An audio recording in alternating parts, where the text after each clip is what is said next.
My jesteśmy po rozbędce pompy, w której był właśnie aluminiowe druty pofarbowane. Właśnie z tej pompy jest taki wyłącznik. Na pewno wszyscy chcecie zajrzeć do pośrodka, co w tym jest. My zrobimy to sobie prostym sposobem.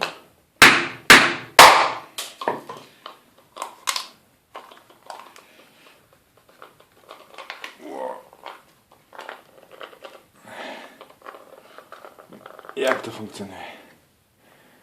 Tu jest jakiś wyłącznik. No jak się podniesie w górę, to wyłącznik załącza.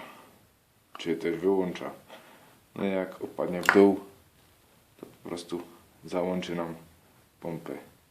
Jak znowu do góry, to znowu to samo. Kulka jest metalowa. Ja sobie ją schowam. No i tak to właśnie wygląda. Prosty sposób wyłącznika w pompie. No, kulkę sobie zostawię. Nie chcę się zważyć. Ucieka około 47 gramów. Wyłącznik, co z nim? Wyłącznik sobie chyba zabierę do moich personalnych celi.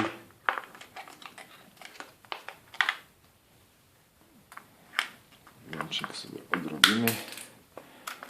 Tu jest jeszcze jakieś coś takiego. Wokół tej obudowy siedzi taki pasek. Jak ciężko to idzie wszarpać. A to jest właśnie pasek z mosiądzu zrobiony. Mosiążny pasek. Właśnie to pójdzie też do mosiądzu. No i mosiądzu 4 gramy z takiego oto wyłącznika. To jest po prostu w prosty sposób, jak właśnie funkcjonują te wyłączniki.